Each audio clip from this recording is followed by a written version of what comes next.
ये नाम तो आपने सुना ही होगा, लेकिन क्या आप जानते हैं कि महाकुंभ वास्तव में क्या है? यह शब्द कहां से आया और इसका महत्व क्या है? महाकुंभ का आयोजन क्यों किया जाता है? कुंभ क्यों और कब मनाया जाता है? क्या है कुंभ का इतिहास?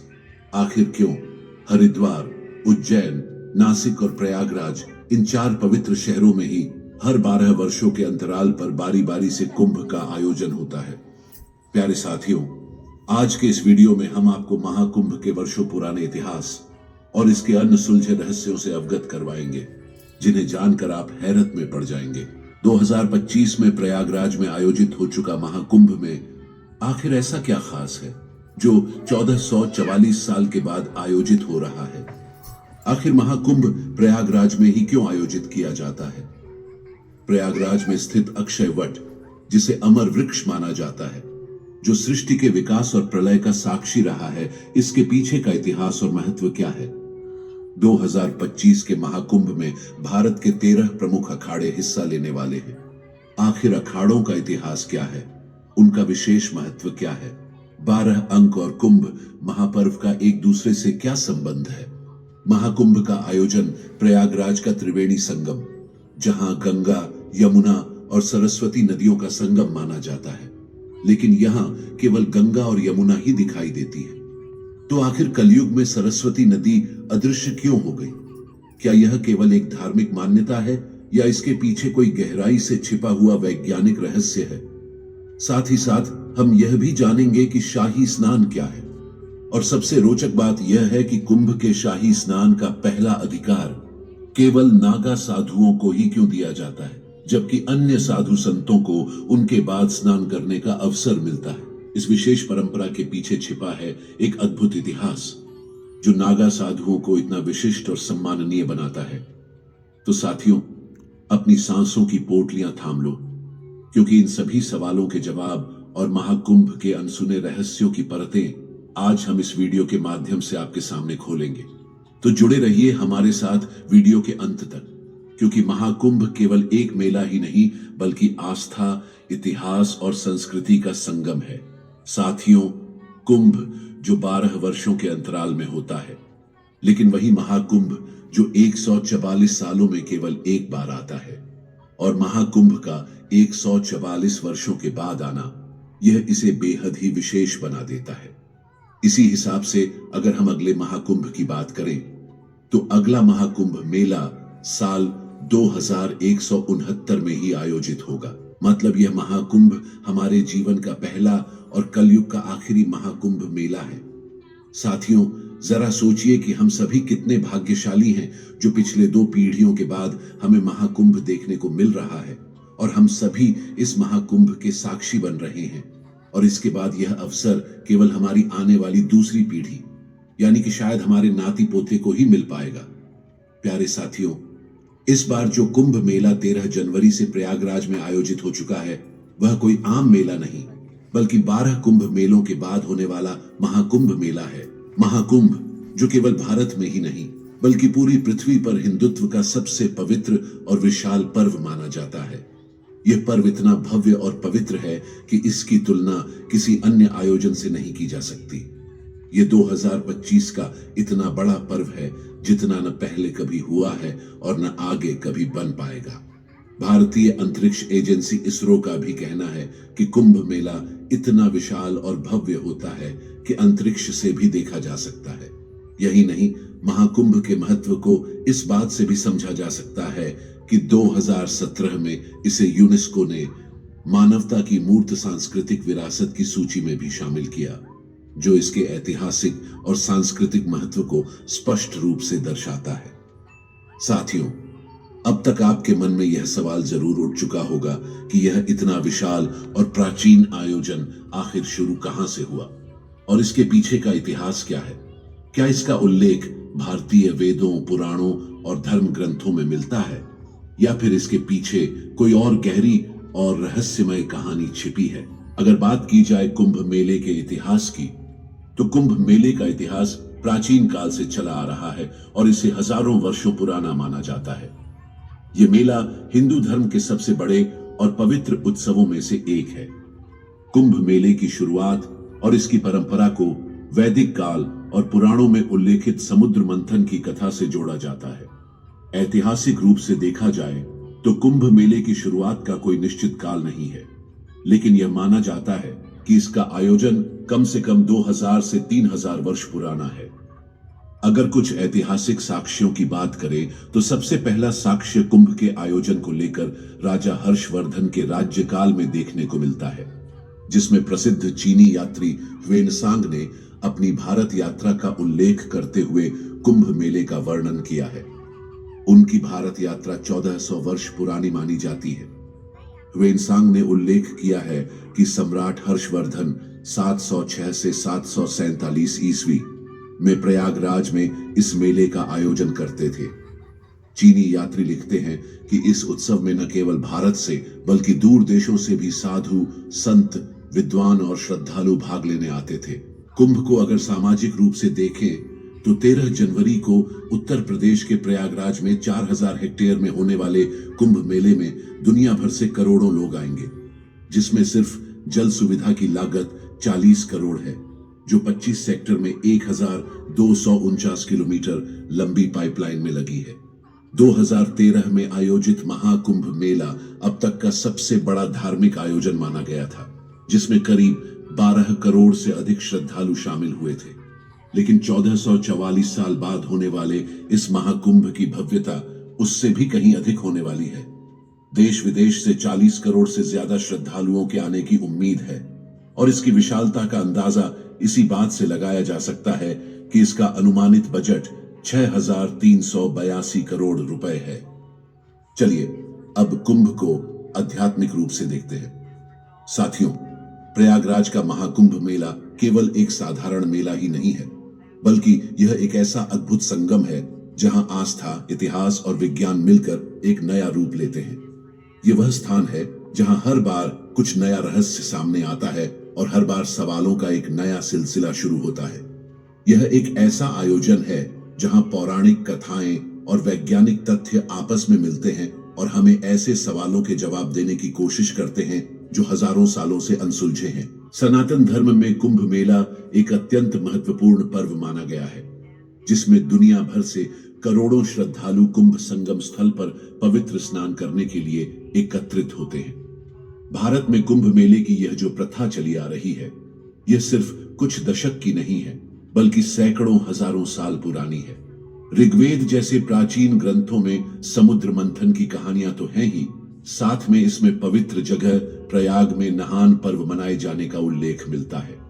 ग्रंथों में इन पवित्र नदियों में स्नान करने के और अपने पाप धोने की प्रक्रिया को स्नान पर्व बताया गया है।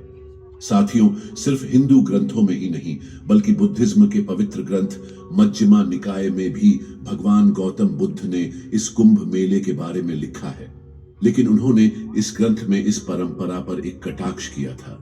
उनका कहना था कि सिर्फ नदी में स्नान करने से आप अपने पापों से मुक्ति नहीं पा सकते। लेकिन कुंभ मेले को लेकर चाहे उनके जो भी विचार हों, लेकिन इस उल्लेख से यह बात तो पता चलती है कि उनके समय में भी कुंभ मेले की परंपरा मौजूद थी। इस पवित्र आयोजन में नागा साधु, अघोरी, मठाधीश, बड़े मंदिरों के संत, हिमालय में तपस्या कर रहे ऋषि मुनि और हिंदुत्व के सभी रक्षक एकत्र होते हैं। यह महाकुंभ एक ऐतिहासिक और आध्यात्मिक आयोजन होने जा रहा है। प्यारे साथियों, सबसे पहले जानते हैं इस कुंभ मेले की शुरुआत क्यों हुई थी। साथियों, कुंभ संस्कृत का एक शब्द है जिसका अर्थ होता है कलश या घड़ा, जिसमें अमृत जैसे पवित्र तरल को रखा जाता है। अब सोचिए, अगर इसे महाकुंभ कहा जाता है तो वह घड़ा कितना विशाल और महत्वपूर्ण होगा। परंतु सवाल यह उठता है कि यदि कुंभ केवल पानी का घड़ा है तो यह इतना बड़ा विश्व विख्यात त्योहार और विश्व प्रसिद्ध आयोजन कैसे बन गया।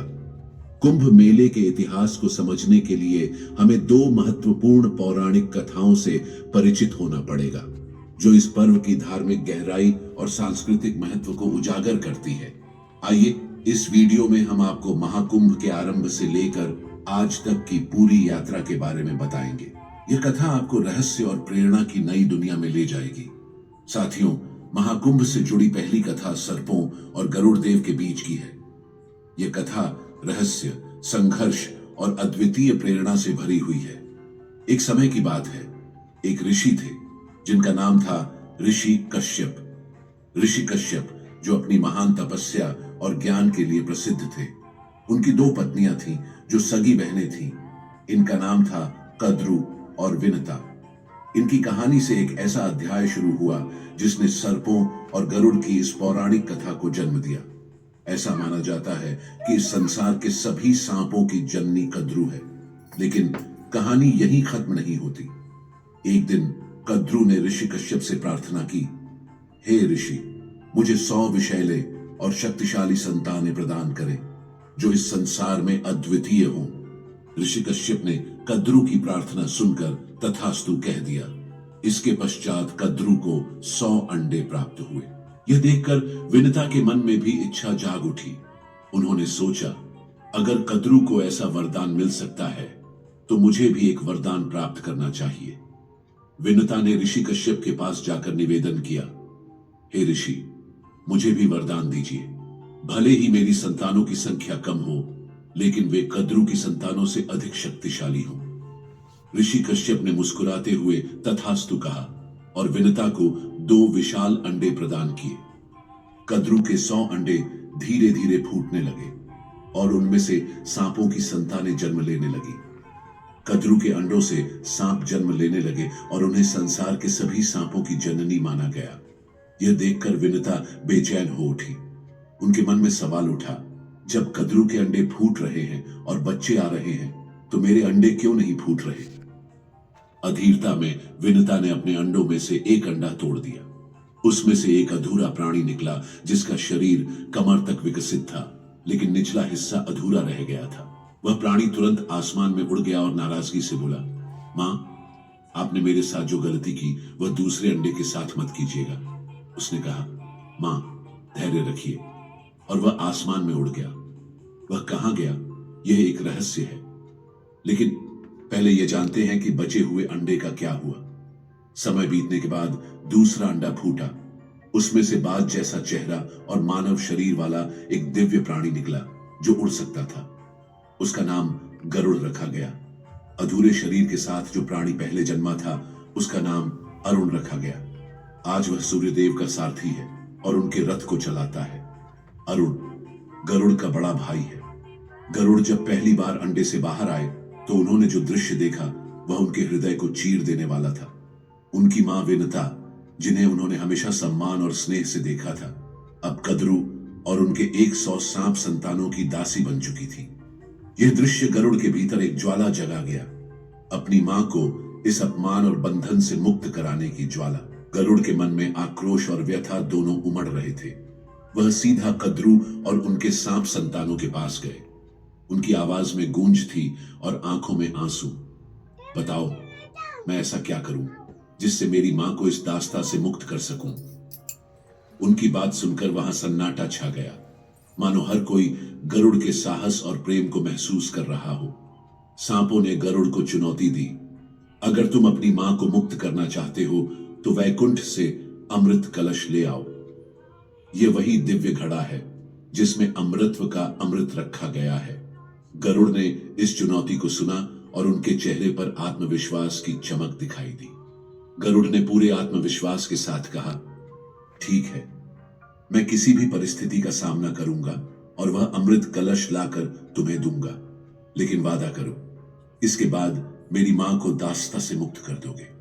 उनके शब्दों में अडिग निश्चय था, जिसे सुनकर सभी सांप चुप हो गए। संधि हो गई। गरुड़ ने अपने पंख फैलाए और सीधे वैकुंठ धाम की ओर उड़ चले।